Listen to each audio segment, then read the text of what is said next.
ಸ್ನೇಹಿತರೆ MNS ಅಕಾಡೆಮಿಗೆ ಸ್ವಾಗತ. ಸ್ನೇಹಿತರೆ, ಇದೇ ಮೊದಲನೇ ಸಾರಿ ನೀವು ನಮ್ಮ ಚಾನಲ್ಗೆ ಭೇಟಿ ನೀಡ್ತಾ ಇದ್ದರೆ ನಮ್ಮ ಚಾನಲನ್ನು ಸಬ್ಸ್ಕ್ರೈಬ್ ಆಗಿ, ಹಾಗೆ ಪಕ್ಕದಲ್ಲಿರ್ತಕ್ಕಂಥ ಬೆಲ್ ಬಟನನ್ನು ಕ್ಲಿಕ್ ಮಾಡಿದ್ರೆ ನಾವು ಮಾಡ್ತಕ್ಕಂಥ ಎಲ್ಲ ಹೊಸ ವಿಡಿಯೋಗಳ ನೋಟಿಫಿಕೇಷನ್ ನಿಮಗೆ ತಲುಪತ್ತೆ. ಹಾಗೆ ನಮ್ಮ ಚಾನಲ್ನ ಪ್ಲೇಲಿಸ್ಟ್ನಲ್ಲಿ ಹಲವಾರು ವಿಡಿಯೋಗಳಿದೆ, ಆ ವಿಡಿಯೋಗಳನ್ನೆಲ್ಲ ನೀವು ನೋಡಿ ಅಂತ ಹೇಳ್ತಾ ನಮಸ್ಕಾರ. ದಿನಾಂಕ 15-12-2021 ಪ್ರಚಲಿತ ಘಟನೆಗಳಿಗೆ ಸಂಬಂಧಪಟ್ಟಿರುವಂತಹ ಎಪಿಸೋಡ್ಗೆ ಸ್ವಾಗತ, ಸುಸ್ವಾಗತ. ಈ ಒಂದು ಎಪಿಸೋಡ್ ಅನ್ನು ಸಂಪೂರ್ಣವಾಗಿ ನೋಡಿ, ಇಷ್ಟವಾದಲ್ಲಿ ಲೈಕ್ ಮಾಡಿ, ಶೇರ್ ಮಾಡಿ, ಕಮೆಂಟ್ ಮಾಡಿ. ಇಲ್ಲಿ ಕೊಟ್ಟಿರುವಂತಹ ಪ್ರತಿಯೊಂದು ಪ್ರಶ್ನೆಗೂ ಕೂಡ ಅದರದ್ದೇ ಆಗಿರುವಂತಹ ಹಲವಾರು ವಿವರಣಾತ್ಮಕ ಅಂಶಗಳನ್ನು ನೀಡಲಾಗಿದೆ. ಕಾರಣ ಇಷ್ಟೇ, ಮುಂಬರುವಂತಹ ಯಾವುದೇ ಸ್ಪರ್ಧಾತ್ಮಕ ಪರೀಕ್ಷೆಗಳಲ್ಲಿ ಆ ವಿವರಣೆಗಳ ಮೇಲೂ ಕೂಡ ಪ್ರಶ್ನೆ ಕೇಳುವಂತಹ ಸಾಧ್ಯತೆ ಇರುತ್ತೆ. ಅದೇ ರೀತಿ ಈ ಎಪಿಸೋಡ್ನ ಕೊನೆಗೆ 2 ಪ್ರಶ್ನೆಗಳನ್ನು ಕೊಟ್ಟಿರ್ತೀವಿ. ಸಂಪೂರ್ಣವಾಗಿ ಈ ವಿಡಿಯೋ ನೋಡಿದ್ರೆ ಆ 2 ಪ್ರಶ್ನೆಗಳಿಗೂ ಕೂಡ ಸರಿಯಾದ ಉತ್ತರವನ್ನು ಕೊಡ್ತೀರಾ. ನಿಮ್ಮ ಸರಿ ಉತ್ತರದ ನಿರೀಕ್ಷೆಯಲ್ಲಿ ಕಾರ್ಯಕ್ರಮವನ್ನು ಪ್ರಾರಂಭ ಮಾಡ್ತಾ ಇದ್ದೀವಿ. All the best. ಕೆಳಗಿನವರಲ್ಲಿ ಯಾರು 2021 ವಿಶ್ವ ಸುಂದರಿ ಕಿರೀಟ ಅಂದ್ರೆ ಮಿಸ್ ಯೂನಿವರ್ಸ್ ಕ್ರೌನ್ ಅನ್ನು ಗೆದ್ದಿದ್ದಾರೆ? ಹರ್ನಾಜ್ ಸಂಧು. ಚಂಡೀಗಢದ 21 ವರ್ಷದ ಹರ್ನಾಜ್ ಸಂಧು 70ನೇ ವಿಶ್ವ ಸುಂದರಿ ಸ್ಪರ್ಧೆಯಲ್ಲಿ ವಿಜೇತರಾಗಿ ಆಯ್ಕೆಯಾದ ನಂತರ ಭಾರತದ 21 ವರ್ಷಗಳ ನಂತರ ವಿಶ್ವ ಸುಂದರಿ ಕಿರೀಟವನ್ನು ಗೆದ್ದುಕೊಂಡಿತು. ಪರಾಗ್ವೆಯ ನಾಡಿಯಾ ಫೆರೇರಾ ಮೊದಲ ರನ್ನರ್ ಅಪ್ ಮತ್ತು ದಕ್ಷಿಣ ಆಫ್ರಿಕಾದ ಲಲೆಲಾ ಸ್ನಾನೆ 2ನೇ ರನ್ನರ್ ಅಪ್ ಆದರು. ಈ ಹಿಂದೆ ಕೇವಲ 2 ಭಾರತೀಯರು ಈ ಕಿರೀಟವನ್ನು ಧರಿಸಿದರು. 1994ರಲ್ಲಿ ಸುಷ್ಮಿತಾ ಸೇನ್ ಮತ್ತು 2000ರಲ್ಲಿ Lara Datta.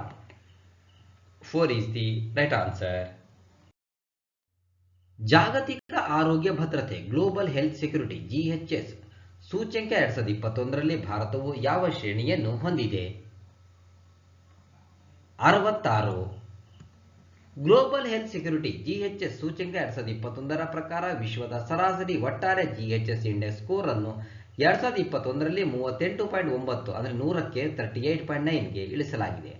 GHS index 2019ರಲ್ಲಿ 40.2 score ಆಗಿದೆ.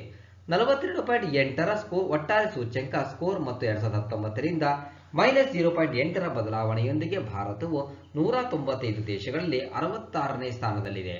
ಯುನೈಟೆಡ್ ಸ್ಟೇಟ್ಸ್ ಆಫ್ ಅಮೆರಿಕಾ ಅಂದರೆ USA 75.9 ಸ್ಕೋರ್ನೊಂದಿಗೆ ಸೂಚ್ಯಂಕದಲ್ಲಿ 1ನೇ ಸ್ಥಾನದಲ್ಲಿದೆ. ನಂತರ ಆಸ್ಟ್ರೇಲಿಯಾ ಮತ್ತು ಫಿನ್ಲ್ಯಾಂಡ್ ದೇಶಗಳಿವೆ. GHS ಇಂಡೆಕ್ಸ್ ಅನ್ನು ನ್ಯೂಕ್ಲಿಯರ್ ಥ್ರೆಟ್ ಇನಿಷಿಯೇಟಿವ್ NTI ಮತ್ತು ಬ್ಲೂಮ್ಬರ್ಗ್ ಸ್ಕೂಲ್ ಆಫ್ ಪಬ್ಲಿಕ್ ಹೆಲ್ತ್ನಲ್ಲಿ ಆರೋಗ್ಯ ಭದ್ರತೆಗಾಗಿ ಜಾನ್ಸ್ ಹಾಪ್ಕಿನ್ಸ್ ಸೆಂಟರ್ ಸಹಭಾಗಿತ್ವದಲ್ಲಿ ಅಭಿವೃದ್ಧಿಪಡಿಸಲಾಗಿದೆ. 3 is the right answer. Global health security GHS USA 75.9 first place, second Australia 71.1, Finland 70.9, Canada 69.8, Thailand 68.2, 66 plus, India 42.8, north Korea 16.1, Yemen 16.1 in 195 and the 195th place, Somalia 16%. List of India's ranked different index 2021. 2021 Mercer CFS Global Pension Index MCGPI Survey 40th. World Justice Projects WJP Rule of Law Index 2021 79th. 5 years on Global Climate Tech Investment Trends since the Paris Agreement Report 9th. Global Drug Policy Index 2021 18th. Climate Change Performance Index 2022 10th. 2021 Trace Global Bribery Risk Rankings 82. World Talent Ranking Report 2021 56th. Karnataka ಸರ್ಕಾರವು ಉದ್ಯಮಶೀಲತೆ ಮತ್ತು ಯುವಕರ ಉದ್ಯೋಗವನ್ನು ಸುಧಾರಿಸಲು ರಾಜ್ಯ ಮಟ್ಟದ ಉಪಕ್ರಮ code ಉನ್ನತಿಯ ಭಾಗವಾಗಿ ಯಾವ ಸಂಸ್ಥೆಯೊಂದಿಗೆ ತಿಳುವಳಿಕೆ ಪತ್ರಕ್ಕೆ LOU ಸಹಿ ಹಾಕಿದೆ? ವಿಶ್ವಸಂಸ್ಥೆಯ ಅಭಿವೃದ್ಧಿ ಕಾರ್ಯಕ್ರಮ UNDP. ಯುವ ಸಬಲೀಕರಣ ಮತ್ತು ಕ್ರೀಡಾ ಇಲಾಖೆ ಕರ್ನಾಟಕ ಸರ್ಕಾರವು ಉದ್ಯಮಶೀಲತೆ ಮತ್ತು ಉದ್ಯೋಗದ ಪ್ರವೇಶವನ್ನು ಸುಧಾರಿಸಲು ರಾಜ್ಯ ಮಟ್ಟದ ಉಪಕ್ರಮ ಕೋಡ್ ಉನ್ನತಿಯ ಭಾಗವಾಗಿ United Nations Development Programme UNDP ಯೊಂದಿಗೆ ತಿಳುವಳಿಕೆ ಪತ್ರಕ್ಕೆ ಸಹಿ ಮಾಡಿದೆ. ಈ ಉಪಕ್ರಮವು ವಿಶ್ವಸಂಸ್ಥೆಯ ಸ್ವಯಂ ಸೇವಕರನ್ನು ಯುನೈಟೆಡ್ ನೇಷನ್ಸ್ ವಾಲಂಟರೀಸ್ UNV ಒಳಗೊಂಡಿರುತ್ತದೆ ಮತ್ತು SAP ಇಂಡಿಯಾ ಲ್ಯಾಬ್ನ CSR ಕಾರ್ಯತಂತ್ರಗಳಿಂದ ಬೆಂಬಲಿತವಾಗಿದೆ. ಬೆಂಗಳೂರು ಗ್ರಾಮಾಂತರ, ರಾಮನಗರ, ದಕ್ಷಿಣ ಕನ್ನಡ ಮತ್ತು ರಾಯಚೂರಿನ 4 ಜಿಲ್ಲೆಗಳಲ್ಲಿ ಕಾರ್ಯಗತಗೊಳಿಸಲಾಗುತ್ತದೆ. About United Nations Development Program UNDP Founder 1965. Headquarters New York, United States. Administrator Achim Steiner. 2 is the right answer. ರಸ್ತೆ ಸಾರಿಗೆ ಮತ್ತು ಹೆದ್ದಾರಿಗಳ ಸಚಿವಾಲಯವು ಬಿಡುಗಡೆ ಮಾಡಿದ ಮಾಹಿತಿಯ ಪ್ರಕಾರ ಭಾರತವು ಒಟ್ಟಾರೆ 8,70,141 ನೋಂದಾಯಿತ ಇವಿಗಳನ್ನು ಹೊಂದಿದೆ. 2,55,700 ನೋಂದಾಯಿತ ಇವಿಗಳೊಂದಿಗೆ ಯಾವ ರಾಜ್ಯವು ಅಗ್ರಸ್ಥಾನವನ್ನು ಹೊಂದಿದೆ? ಉತ್ತರ ಪ್ರದೇಶ. ಸಂಸತ್ತಿನ ಚಳಿಗಾಲದ ಅಧಿವೇಶನದಲ್ಲಿ ಕೇಂದ್ರ ರಸ್ತೆ ಸಾರಿಗೆ ಮತ್ತು ಹೆದ್ದಾರಿಗಳ ಸಚಿವ ನಿತಿನ್ ಗಡ್ಕರಿ ಅವರು ಭಾರತದಲ್ಲಿನ ವಿದ್ಯುತ್ ವಾಹನಗಳ ಅಂದರೆ ಎಲೆಕ್ಟ್ರಿಕ್ ವೆಹಿಕಲ್ಸ್ ಇವೆ ಇದರ ಸ್ಥಿತಿಯ ಕುರಿತು ರಾಜ್ಯಸಭೆಗೆ ಮಾಹಿತಿ ನೀಡಿದರು. ದತ್ತಾಂಶ ಬಿಡುಗಡೆಯ ಪ್ರಕಾರ ಭಾರತವು ಒಟ್ಟು 8,70,141 ನೋಂದಾಯಿತ ಇವಿಗಳನ್ನು ಹೊಂದಿದೆ. ಉತ್ತರ ಪ್ರದೇಶ 2,55,700 ನೋಂದಾಯಿತ ಇವಿಗಳೊಂದಿಗೆ ಅಂದರೆ ಎಲೆಕ್ಟ್ರಿಕ್ ವೆಹಿಕಲ್ಸ್ನೊಂದಿಗೆ ಅಗ್ರಸ್ಥಾನವನ್ನು ಹೊಂದಿದೆ. ಯುಪಿ ನಂತರ ದೆಹಲಿ 1,25,347, ಅದನಂತರ ಕರ್ನಾಟಕ 72,544, ಬಿಹಾರ 58,014 ಮತ್ತು ಮಹಾರಾಷ್ಟ್ರ 52,506 ಅನುಕ್ರಮ ಸ್ಥಾನಗಳಲ್ಲಿವೆ. ಅಬೌಟ್ ಉತ್ತರ ಪ್ರದೇಶ.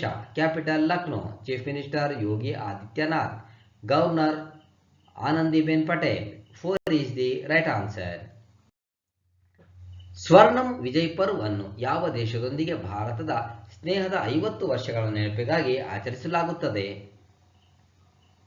ಬಾಂಗ್ಲಾದೇಶ. 1971ರ ಯುದ್ಧದಲ್ಲಿ ಭಾರತದ ಐತಿಹಾಸಿಕ ವಿಜಯ ಮತ್ತು ಭಾರತ ಬಾಂಗ್ಲಾದೇಶ ಸ್ನೇಹದ 50 ವರ್ಷಗಳ ಸ್ಮರಣಾರ್ಥ ಸ್ವರ್ಣಿಂ ವಿಜಯ್ ಪರ್ವನ್ನು ಆಚರಿಸಲಾಗುತ್ತದೆ. ಕೇಂದ್ರ ಸಚಿವ ರಾಜನಾಥ್ ಸಿಂಗ್ ಅವರು ಸ್ವರ್ಣಿಂ ವಿಜಯ್ ಪರ್ವ್ ಸಂದರ್ಭದಲ್ಲಿ ಕಾರ್ಯಕ್ರಮವೊಂದರಲ್ಲಿ ಭಾಗವಹಿಸಿದ್ದರು. ದಿವಂಗತ ಸಿಡಿಎಸ್ ಜನರಲ್ ಬಿಪಿನ್ ರಾವತ್ ರವರ ಪೂರ್ವ ದಾಖಲಿತ ಸಂದೇಶ ಕಾರ್ಯಕ್ರಮದಲ್ಲಿ ಪ್ರಸಾರ ಮಾಡಿದರು. ಈ ಕಾರ್ಯಕ್ರಮದಲ್ಲಿ 1971ರ ಯುದ್ಧದ ಸಮಯದಲ್ಲಿ ಬಳಸಲಾದ ಪ್ರಮುಖ ಶಸ್ತ್ರಾಸ್ತ್ರಗಳನ್ನು ಪ್ರಮುಖ ಯುದ್ಧಗಳ ತುಣುಕುಗಳೊಂದಿಗೆ ಪ್ರದರ್ಶಿಸಲಾಯಿತು. 3 ಈಸ್ ದಿ ರೈಟ್ ಆನ್ಸರ್. ಯಾವ ದೇಶವು stand off anti tank SANT ಕ್ಷಿಪಣಿಯನ್ನು ಯಶಸ್ವಿಯಾಗಿ ಹಾರಾಟ ಪರೀಕ್ಷೆಗೊಳಪಡಿಸಿದೆ? ಭಾರತ. ಭಾರತದ ರಕ್ಷಣಾ ಸಂಶೋಧನೆ ಮತ್ತು ಅಭಿವೃದ್ಧಿ ಸಂಸ್ಥೆ DRDO ಮತ್ತು ಭಾರತೀಯ ವಾಯುಪಡೆ IAF ಪೋಖ್ರಾನ್ ಶ್ರೇಣಿಯಿಂದ stand off anti tank SANT ಕ್ಷಿಪಣಿಯನ್ನು ಯಶಸ್ವಿಯಾಗಿ ಹಾರಾಟ ಪರೀಕ್ಷೆ ಮಾಡಿದೆ. ಸ್ಥಳೀಯವಾಗಿ ವಿನ್ಯಾಸಗೊಳಿಸಲಾದ ಮತ್ತು ಅಭಿವೃದ್ಧಿಪಡಿಸಿದ ಹೆಲಿಕಾಪ್ಟರ್ ಉಡಾವಣಾ ಕ್ಷಿಪಣಿಯು 10 ಕಿಲೋಮೀಟರ್ ವ್ಯಾಪ್ತಿಯಲ್ಲಿ ಗುರಿಗಳನ್ನು ತಟಸ್ಥಗೊಳಿಸುವ ಸಾಮರ್ಥ್ಯವನ್ನು ಹೊಂದಿದೆ. ಇದು ಮಿಲಿಮೀಟರ್ ತರಂಗ MMW ಸೀಕರ್ ಅನ್ನು ಸಹ ಹೊಂದಿದೆ. ಇದು ದೂರದಿಂದ ಹೆಚ್ಚು ನಿಖರವಾದ ಸ್ಟ್ರೈಕ್ ಸಾಮರ್ಥ್ಯವನ್ನು ಒದಗಿಸುತ್ತದೆ. 1 ಈಸ್ ದಿ ರೈಟ್ ಆನ್ಸರ್. ಯಾವ ದೇಶವು ನಮ್ಮ ಪ್ರಜಾಪ್ರಭುತ್ವವನ್ನು ರಕ್ಷಿಸಿ ಒಂದಿಗೆ ಸಂಬಂಧ ಹೊಂದಿದೆ? USA. ಯುನೈಟೆಡ್ ಸ್ಟೇಟ್ಸ್ನಲ್ಲಿ ಅಧ್ಯಕ್ಷೀಯ ಅಧಿಕಾರದ ದುರುಪಯೋಗವನ್ನು ತಿಳಿಸುವ ನಮ್ಮ ಪ್ರಜಾಪ್ರಭುತ್ವವನ್ನು ರಕ್ಷಿಸಿ ಕಾಯ್ದೆಯನ್ನು ಅಂಗೀಕರಿಸಲು ಹೌಸ್ ಮತ ಹಾಕಿತು. ಮಸೂದೆಯು ಪ್ರಸ್ತುತ ಸೆನೆಟ್ನಲ್ಲಿ ಅನಿಶ್ಚಿತ ಭವಿಷ್ಯವನ್ನು ಎದುರಿಸುತ್ತಿದೆ. ಕಾಯ್ದೆಯು ಸರ್ಕಾರದ ಶಾಖೆಗಳ ನಡುವಿನ ತಪಾಸಣೆ ಮತ್ತು ಸಮತೋಲನವನ್ನು ಒತ್ತಿ ಹೇಳುತ್ತದೆ. ಇದು ಅಧ್ಯಕ್ಷೀಯ ಕ್ಷಮಾದಾನದ ಮೇಲಿನ ಮಿತಿಯನ್ನು ಬಲಪಡಿಸುವ ಗುರಿಯನ್ನು ಹೊಂದಿದೆ. ಅಧ್ಯಕ್ಷ ಮತ್ತು ಉಪಾಧ್ಯಕ್ಷ ಅಭ್ಯರ್ಥಿಗಳು 10 ವರ್ಷಗಳವರೆಗೆ ತಮ್ಮ ವೈಯಕ್ತಿಕ ತೆರಿಗೆ ರಿಟರ್ನ್ ಸಲ್ಲಿಸುವ ಅವಶ್ಯಕತೆ ಇರುತ್ತದೆ. 1 is the right answer. Atmanirbhar Hastshilpkar ಯೋಜನೆ. ಆತ್ಮನಿರ್ಭರ್ ಹಸ್ತಶಿಲ್ಪಕಾರ್ ಯೋಜನೆಯನ್ನು ಯಾವ ಸಂಸ್ಥೆಯು ಪ್ರಾರಂಭಿಸಿದೆ? NEDFI. North Eastern Development Finance Corporation Limited that is NEDFI ಈಶಾನ್ಯ ಪ್ರದೇಶದ ಹಣಕಾಸು ಸಂಸ್ಥೆ ಆತ್ಮನಿರ್ಭರ್ ಹಸ್ತಶಿಲ್ಪಕರ್ ಯೋಜನೆಯನ್ನು ಪ್ರಾರಂಭಿಸಿದೆ. ವಲಯಕ್ಕೆ ಸಂಬಂಧಿಸಿದ ಸ್ಥಾಪನೆ, ಆಧುನೀಕರಣ ಮತ್ತು ಇತರ ಚಟುವಟಿಕೆಗಳಿಗಾಗಿ ಪ್ರದೇಶದ ಕುಶಲಕರ್ಮಿಗಳಿಗೆ ಅವಧಿ ಸಾಲದ ರೂಪದಲ್ಲಿ ಹಣಕಾಸಿನ ನೆರವು ನೀಡುವ ಗುರಿಯನ್ನು ಇದು ಹೊಂದಿದೆ. ಕ್ರೆಡಿಟ್ ಸೌಲಭ್ಯವು ಮೇಲಾಧಾರ ಮುಕ್ತವಾಗಿದೆ ಮತ್ತು ಸಬ್ಸಿಡಿ ಬಡ್ಡಿದರವನ್ನು ಹೊಂದಿರುತ್ತದೆ. 2 is the right answer. Commonwealth ಚಾಂಪಿಯನ್ಶಿಪ್ನಲ್ಲಿ ಚಿನ್ನದ ಪದಕವನ್ನು ಗೆದ್ದ ಜಿಲ್ಲಿ ದಲಾ ಬೆಹರಾ ಅವರು ಯಾವ ಕ್ರೀಡೆಯೊಂದಿಗೆ ಸಂಬಂಧ ಹೊಂದಿದ್ದಾರೆ? Weight lifting. ಉಜ್ಬೇಕಿಸ್ತಾನದ ತಾಷ್ಕೆಂಟ್ನಲ್ಲಿ ನಡೆಯುತ್ತಿರುವ ಕಾಮನ್ವೆಲ್ತ್ ವೇಟ್ ಲಿಫ್ಟಿಂಗ್ ಚಾಂಪಿಯನ್ಶಿಪ್ನಲ್ಲಿ ಭಾರತದ ವೇಟ್ ಲಿಫ್ಟರ್ ಜಿಲ್ಲಿ ದಲಾ ಬೆಹರಾ ಮಹಿಳೆಯರ 49 ಕೆಜಿ ವಿಭಾಗದಲ್ಲಿ ಚಿನ್ನದ ಪದಕ ಗೆದ್ದಿದ್ದಾರೆ. ಇದಕ್ಕೂ ಮುನ್ನ ಸಂಕೇತ್ ಮಹಾದೇವ್ ಸರ್ಗರ್ ಪುರುಷರ 55 ಕೆಜಿ ಸ್ನ್ಯಾಚ್ ವಿಭಾಗದಲ್ಲಿ ಚಿನ್ನದ ಪದಕ ಗೆದ್ದು ಹೊಸ ರಾಷ್ಟ್ರೀಯ ದಾಖಲೆಯನ್ನು ನಿರ್ಮಿಸಿದ್ದರು. Bharat Commonwealth weightlifting championship ಮತ್ತು ವಿಶ್ವ ವೇಟ್ ಲಿಫ್ಟಿಂಗ್ ಚಾಂಪಿಯನ್ಶಿಪ್ ಎರಡರಲ್ಲೂ ಸ್ಪರ್ಧಿಸುತ್ತಿದೆ. 3 is the right answer. ಇತ್ತೀಚೆಗೆ ಸುದ್ದಿಯಲ್ಲಿ ಕಂಡುಬರುವ ವಲಸೆ ಸಂರಕ್ಷಣಾ ಪ್ರೋಟೋಕಾಲ್ಗಳು ಅಂದರೆ ಮೈಗ್ರೆಂಟ್ ಪ್ರೊಟೆಕ್ಷನ್ ಪ್ರೋಟೋಕಾಲ್ಸ್ MPP ಯಾವ ದೇಶದೊಂದಿಗೆ ಸಂಬಂಧ ಹೊಂದಿದೆ? USA. ವಲಸಿಗರ ರಕ್ಷಣೆ ಪ್ರೋಟೋಕಾಲ್ಗಳು US ಸರ್ಕಾರದ ಕಾರ್ಯಕ್ರಮವಾಗಿದ್ದು ಇದನ್ನು 2019ರಲ್ಲಿ ಮಾಜಿ ಅಧ್ಯಕ್ಷ ಡೊನಾಲ್ಡ್ ಟ್ರಂಪ್ ಅಡಿಯಲ್ಲಿ ಪ್ರಾರಂಭಿಸಲಾಯಿತು. ಇದನ್ನು ಮೆಕ್ಸಿಕೋದಲ್ಲಿ ಉಳಿಯಿರಿ ನೀತಿ ಎಂದು ಕೂಡ ಕರೆಯಲಾಗುತ್ತದೆ. ಮೆಕ್ಸಿಕೋ ಹೊರತುಪಡಿಸಿ ಇತರ ದೇಶಗಳ ಕೆಲವು ನಾಗರಿಕರು ಮತ್ತು ಪ್ರಜೆಗಳನ್ನು ಮೆಕ್ಸಿಕೋಗೆ ಹಿಂತಿರುಗಿಸಬೇಕೆಂದು ಇದು ಕಡ್ಡಾಯಗೊಳಿಸುತ್ತದೆ ಮತ್ತು ಅವರ ಅಮೆರಿಕದ ದೇಶದಿಂದ ಹೊರಹಾಕುವಿಕೆಯ ಪ್ರಕ್ರಿಯೆಗಳು ಬಾಕಿ ಉಳಿದಿವೆ. ಈ ಕಾರ್ಯಕ್ರಮದ ಮರು ಅನುಷ್ಠಾನದ ಬಗ್ಗೆ ಯುನಿಸೆಫ್ ಕಳವಳ ವ್ಯಕ್ತಪಡಿಸಿದೆ. 3 is the right answer. Global methane initiative GMI ಅನ್ನು ಯಾವ ವರ್ಷದಲ್ಲಿ ರಚಿಸಲಾಯಿತು? 2004.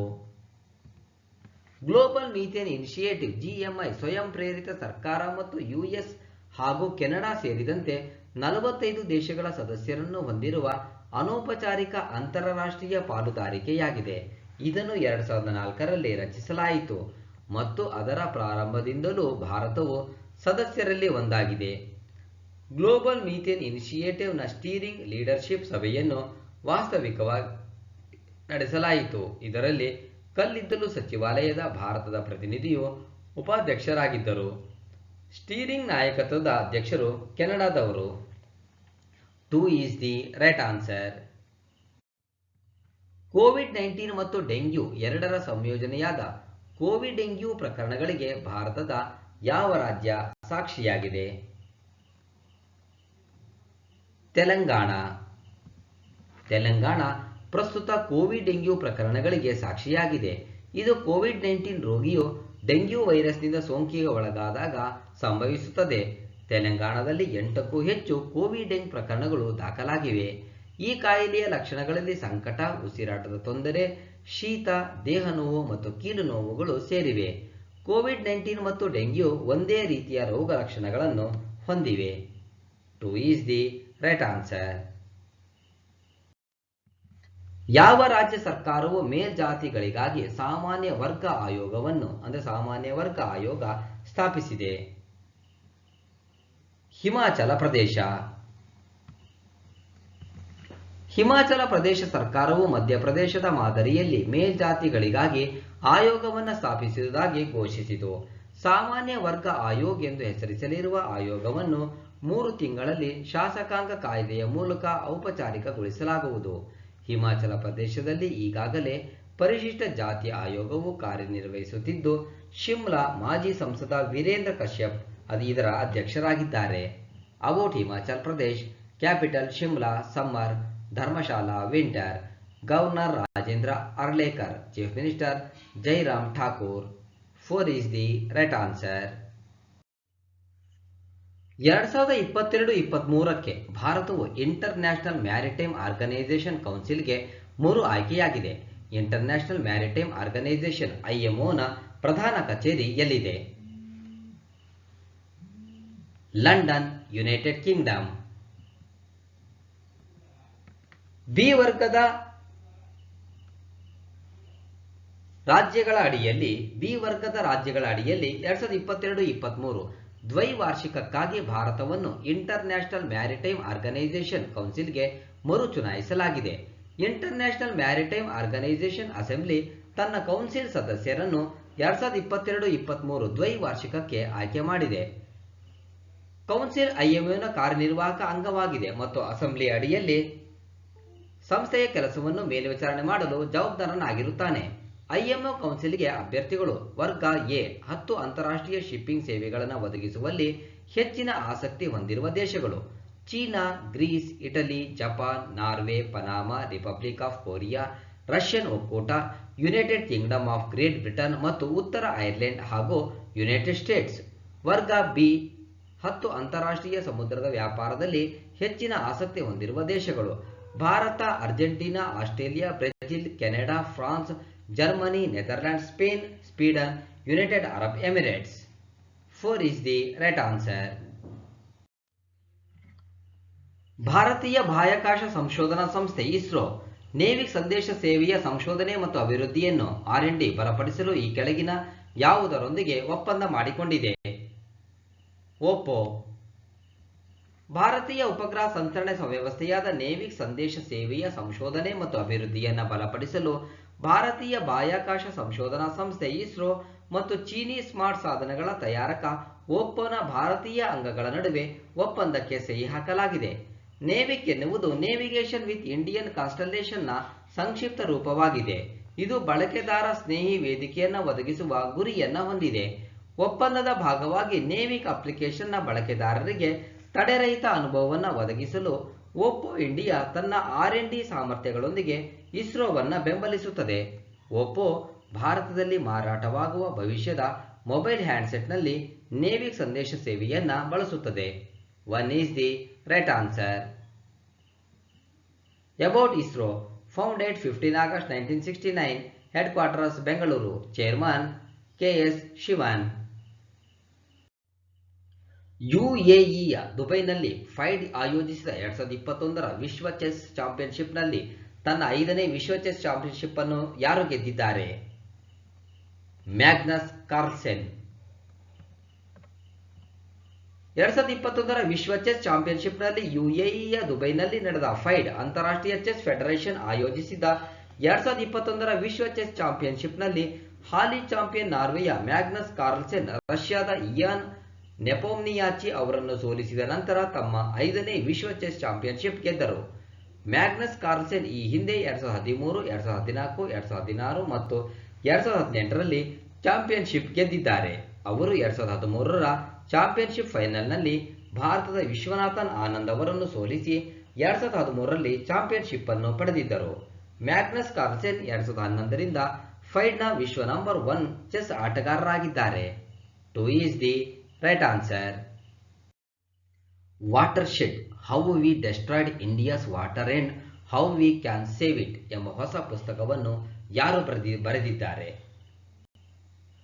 ಮೃದುಲಾ ರಮೇಶ್. ನೀರು ಮತ್ತು ತ್ಯಾಜ್ಯ ಪರಿಹಾರಗಳ ಕುರಿತು ಕೆಲಸ ಮಾಡುವ ಸುಂದರಂ ಕ್ಲೈಮೇಟ್ ಇನ್ಸ್ಟಿಟ್ಯೂಟ್ನ ಸಂಸ್ಥಾಪಕಿ ಮತ್ತು ಕ್ಲೀನ್ ಟೆಕ್ ಸ್ಟಾರ್ಟ್ಅಪ್ಗಳಲ್ಲಿ ಏಂಜಲ್ ಹೂಡಿಕೆದಾರರಾದ ಮೃದುಲಾ ರಮೇಶ್ ಅವರು watershed, how we destroyed India's water ಮತ್ತು how we can save it ಎಂಬ ಹೊಸ ಪುಸ್ತಕವನ್ನು ಬರೆದಿದ್ದಾರೆ. ಮೃದುಲಾ ರಮೇಶ್ ಅವರು ದಿ ಕ್ಲೈಮೇಟ್ ಸೊಲ್ಯೂಷನ್ನ ಲೇಖಕರಾಗಿದ್ದಾರೆ ಮತ್ತು ಅವರು ಹವಾಮಾನ ಸಮಸ್ಯೆಗಳ ಬಗ್ಗೆ ನಿಯಮಿತವಾಗಿ ಬರೆಯುತ್ತಾರೆ. ಅವರು ವಿಶ್ವ ವನ್ಯಜೀವಿ ನಿಧಿ WWF ಭಾರತದ ಟ್ರಸ್ಟಿಗಳ ಮಂಡಳಿಯ ಸದಸ್ಯರಾಗಿದ್ದಾರೆ ಮತ್ತು ಆಂಧ್ರಪ್ರದೇಶದ ನ್ಯಾಷನಲ್ ಇನ್ಸ್ಟಿಟ್ಯೂಟ್ ಆಫ್ ಟೆಕ್ನಾಲಜಿಯಲ್ಲಿ ಗವರ್ನರ್ ಮಂಡಳಿಯ ಅಧ್ಯಕ್ಷರಾಗಿದ್ದಾರೆ. 1 is the right answer. ಅಂತಾರಾಷ್ಟ್ರೀಯ ತಟಸ್ಥ ದಿನ ಇಂಟರ್ನ್ಯಾಷನಲ್ ಡೇ ಆಫ್ ನ್ಯೂಟ್ರಾಲಿಟಿಯನ್ನು ಪ್ರತಿ ವರ್ಷ ಯಾವ ದಿನದಂದು ಆಚರಿಸಲಾಗುತ್ತದೆ? 12 December. International day of neutrality ಎನ್ನುವುದು ವಿಶ್ವಸಂಸ್ಥೆಯ ಮಾನ್ಯತೆ ಪಡೆದ ದಿನವಾಗಿದ್ದು ಅಂತಾರಾಷ್ಟ್ರೀಯ ಸಂಬಂಧಗಳಲ್ಲಿ ತಟಸ್ಥತೆಯ ಮೌಲ್ಯದ ಬಗ್ಗೆ ಸಾರ್ವಜನಿಕ ಜಾಗೃತಿ ಮೂಡಿಸಲು ಪ್ರತಿ ವರ್ಷ ಡಿಸೆಂಬರ್ 12ರಂದು ನಡೆಯುತ್ತದೆ. ಇದನ್ನು ಫೆಬ್ರವರಿ 2017ರಲ್ಲಿ ಅಂಗೀಕರಿಸಿದ UN ಜನರಲ್ ಅಸೆಂಬ್ಲಿ ನಿರ್ಣಯದಿಂದ ಅಧಿಕೃತವಾಗಿ ಘೋಷಿಸಲಾಯಿತು ಮತ್ತು ಮೊದಲು ಡಿಸೆಂಬರ್ 12, 2017ರಂದು ಆಚರಿಸಲಾಯಿತು. 4 is the right answer. ಪ್ರತಿ ವರ್ಷ ಯುನಿಸೆಫ್ ದಿನವನ್ನು ಈ ಯಾವ ದಿನದಂದು ಆಚರಿಸಲಾಗುತ್ತದೆ? 11 ಡಿಸೆಂಬರ್. ಯುನಿಸೆಫ್ ದಿನವನ್ನು ಪ್ರತಿ ವರ್ಷ ಡಿಸೆಂಬರ್ 11ರಂದು ಆಚರಿಸಲಾಗುತ್ತದೆ. ಮಕ್ಕಳ ಜೀವ ಉಳಿಸುವ ಬಗ್ಗೆ ಜಾಗೃತಿ ಮೂಡಿಸಲು, ಅವರ ಹಕ್ಕುಗಳನ್ನು ರಕ್ಷಿಸಲು ಮತ್ತು ಬಾಲ್ಯದಿಂದ ಹದಿಹರೆಯದವರೆಗೆ ಅವರ ಸಾಮರ್ಥ್ಯವನ್ನು ಪೂರೈಸಲು ಸಹಾಯ ಮಾಡುತ್ತದೆ. ವಿಶ್ವಸಂಸ್ಥೆಯ ಸಾಮಾನ್ಯ ಸಭೆಯು ಯುನಿಸೆಫ್ ಅನ್ನು 11 ಡಿಸೆಂಬರ್ 1946ರಂದು ಜಾಗತಿಕವಾಗಿ ವಿಶ್ವ ಸಮರ 2ರ ಪ್ರಭಾವವನ್ನು ಅನುಭವಿಸಿದ ಮಕ್ಕಳಿಗೆ ನೆರವು ನೀಡಲು ನಿರ್ಣಯವನ್ನು ಅಂಗೀಕರಿಸಿತು. 2021ರ ಯುನಿಸೆಫ್ ದಿನದ ಥೀಮ್ ಕಳೆದ 2 ವರ್ಷಗಳಲ್ಲಿ ಸಾಂಕ್ರಾಮಿಕ ರೋಗದಿಂದ ಅನುಭವಿಸಿದ ಅಡಚಣೆ ಮತ್ತು ಕಲಿಕೆಯ ನಷ್ಟದಿಂದ ಚೇತರಿಸಿಕೊಳ್ಳಲು ಮಕ್ಕಳಿಗೆ ಸಹಾಯ ಮಾಡಲು. 2 is the right answer. ಪ್ರತಿ ವರ್ಷ ಯಾವ ದಿನಾಂಕದಂದು ಅಂತಾರಾಷ್ಟ್ರೀಯ ಪರ್ವತ ದಿನ ಇಂಟರ್ನ್ಯಾಷನಲ್ ಮೌಂಟೇನ್ ಡೇ IMDಯನ್ನು ಆಚರಿಸಲಾಗುತ್ತದೆ? 11 ಡಿಸೆಂಬರ್. ಜೀವನಕ್ಕೆ ಪರ್ವತಗಳ ಮಹತ್ವದ ಬಗ್ಗೆ ಜಾಗೃತಿ ಮೂಡಿಸಲು ಪ್ರತಿ ವರ್ಷ ಡಿಸೆಂಬರ್ 11ರಂದು ಅಂತಾರಾಷ್ಟ್ರೀಯ ಪರ್ವತ ದಿನವನ್ನು ಜಾಗತಿಕವಾಗಿ ಆಚರಿಸಲಾಗುತ್ತದೆ. ಪರ್ವತಗಳ ಸುಸ್ಥಿರ ಅಭಿವೃದ್ಧಿಯನ್ನು ಉತ್ತೇಜಿಸಲು 2003ರಲ್ಲಿ UN ಜನರಲ್ ಅಸೆಂಬ್ಲಿಯಿಂದ ಈ ದಿನವನ್ನು ಸ್ಥಾಪಿಸಲಾಯಿತು. ವಿಶ್ವಸಂಸ್ಥೆಯು 2002ಅನ್ನು UN ಅಂತಾರಾಷ್ಟ್ರೀಯ ಪರ್ವತಗಳ ವರ್ಷವೆಂದು ಘೋಷಿಸಿತು. 2021ರ IMDಯ theme sustainable mountain tourism. 4 is the right answer. ಪ್ರತಿ ವರ್ಷ ಯಾವ ದಿನಾಂಕದಂದು ಅಂತಾರಾಷ್ಟ್ರೀಯ ಯೂನಿವರ್ಸಲ್ ಹೆಲ್ತ್ ಕವರೇಜ್ ದಿನವನ್ನು ಆಚರಿಸಲಾಗುತ್ತದೆ? 12 ಡಿಸೆಂಬರ್. ಡಿಸೆಂಬರ್ 12ಅನ್ನು international universal health coverage day ಎಂದು ಆಚರಿಸಲಾಗುತ್ತದೆ. ಇದು ಬಲವಾದ ಮತ್ತು ಸ್ಥಿತಿಸ್ಥಾಪಕ ಆರೋಗ್ಯ ವ್ಯವಸ್ಥೆಗಳ ಅಗತ್ಯತೆ ಮತ್ತು ಬಹುಪಾಲುದಾರರೊಂದಿಗೆ ಸಾರ್ವತ್ರಿಕ ಆರೋಗ್ಯ ರಕ್ಷಣೆಯ ಅಗತ್ಯತೆಯ ಬಗ್ಗೆ ಜಾಗೃತಿ ಮೂಡಿಸುವ ಗುರಿಯನ್ನು ಹೊಂದಿದೆ. ವಿಶ್ವಸಂಸ್ಥೆಯ ಜನರಲ್ ಅಸೆಂಬ್ಲಿ ಡಿಸೆಂಬರ್ 12, 2012ರಂದು ನಿರ್ಣಯವನ್ನು ಅಂಗೀಕರಿಸಿತು. ಸಾರ್ವತ್ರಿಕ ಆರೋಗ್ಯ ರಕ್ಷಣೆ UHC ಕಡೆಗೆ ತ್ವರಿತ ಪ್ರಗತಿಯನ್ನು ಸಾಧಿಸಲು ದೇಶಗಳನ್ನು ಒತ್ತಾಯಿಸಿತು. ವಿಶ್ವಸಂಸ್ಥೆಯು ಡಿಸೆಂಬರ್ 12ಅನ್ನು ಈ ದಿನದಂದು ಅಂತಾರಾಷ್ಟ್ರೀಯ ಸಾರ್ವತ್ರಿಕ ಆರೋಗ್ಯ ಕವಚ ದಿನವೆಂದು ಘೋಷಿಸಿತು. 2021ರ international universal health coverage day theme ಆರೋಗ್ಯದ ವಿಷಯದಲ್ಲಿ ಯಾರನ್ನೂ ಹಿಂದೆ ಬಿಡಬೇಡಿ, ಎಲ್ಲರಿಗೂ ಆರೋಗ್ಯ ವ್ಯವಸ್ಥೆಗಳಲ್ಲಿ ಹೂಡಿಕೆ ಮಾಡಿ. 1 is the right answer. ರಸಪ್ರಶ್ನೆ 1. ಗ್ಲೋಬಲ್ ಹೆಲ್ತ್ ಸೆಕ್ಯೂರಿಟಿ GHS ಸೂಚ್ಯಂಕ 2021ರಲ್ಲಿ ಯಾವ ದೇಶವು ಅಗ್ರಸ್ಥಾನದಲ್ಲಿದೆ? ಗ್ಲೋಬಲ್ ಹೆಲ್ತ್ ಸೆಕ್ಯೂರಿಟಿ ಸೂಚ್ಯಂಕ 2021ರಲ್ಲಿ ಯಾವ ದೇಶವು ಅಗ್ರಸ್ಥಾನದಲ್ಲಿದೆ? ಪ್ರಶ್ನೆ 2. ರಸ್ತೆ ಸಾರಿಗೆ ಮತ್ತು ಹೆದ್ದಾರಿಗಳ ಸಚಿವಾಲಯವು ಬಿಡುಗಡೆ ಮಾಡಿದ ಮಾಹಿತಿಯ ಪ್ರಕಾರ ಭಾರತವು ಒಟ್ಟು 8,70,141 ನೋಂದಾಯಿತ EVಗಳನ್ನು ಹೊಂದಿದೆ. 1,25,347 ನೋಂದಾಯಿತ EVಗಳೊಂದಿಗೆ ಯಾವ ರಾಜ್ಯವು 2ನೇ ಸ್ಥಾನದಲ್ಲಿದೆ? ರಸ್ತೆ ಸಾರಿಗೆ ಮತ್ತು ಹೆದ್ದಾರಿಗಳ ಸಚಿವಾಲಯವು ಬಿಡುಗಡೆ ಮಾಡಿದ ಮಾಹಿತಿಯ ಪ್ರಕಾರ ಭಾರತವು ಒಟ್ಟು 8,70,141 ನೋಂದಾಯಿತ EVಗಳನ್ನು ಹೊಂದಿದೆ. 1,25,347 ನೋಂದಾಯಿತ EVಗಳೊಂದಿಗೆ ಯಾವ ರಾಜ್ಯವು 2ನೇ ಸ್ಥಾನದಲ್ಲಿದೆ? ಈ 2 ಪ್ರಶ್ನೆಗಳಿಗೂ ಕೂಡ ನೀವು ಸರಿಯಾದ ಉತ್ತರವನ್ನು ಕೊಡ್ತೀರಾ ಎಂಬಂತ ನಿರೀಕ್ಷೆಯಲ್ಲಿ ಇವತ್ತಿನ ಒಂದು ಎಪಿಸೋಡನ್ನು ಮುಗಿಸ್ತಾ ಇದ್ದೀನಿ. All the best. Thank you. ಸ್ನೇಹಿತರೆ, ವಿಡಿಯೋವನ್ನು ನೋಡಿದಂಥ ಎಲ್ಲರಿಗೂ ಧನ್ಯವಾದಗಳು. ನಾಳಿನ ಪ್ರಚಲಿತ ಘಟನೆಯ ವಿದ್ಯಮಾನದೊಂದಿಗೆ ಮತ್ತೆ ನಿಮ್ಮನ್ನು ಭೇಟಿಯಾಗ್ತೀವಿ. ಅಲ್ಲಿವರೆಗೂ ಎಲ್ಲರಿಗೂ ಧನ್ಯವಾದಗಳು. ನಮಸ್ಕಾರ.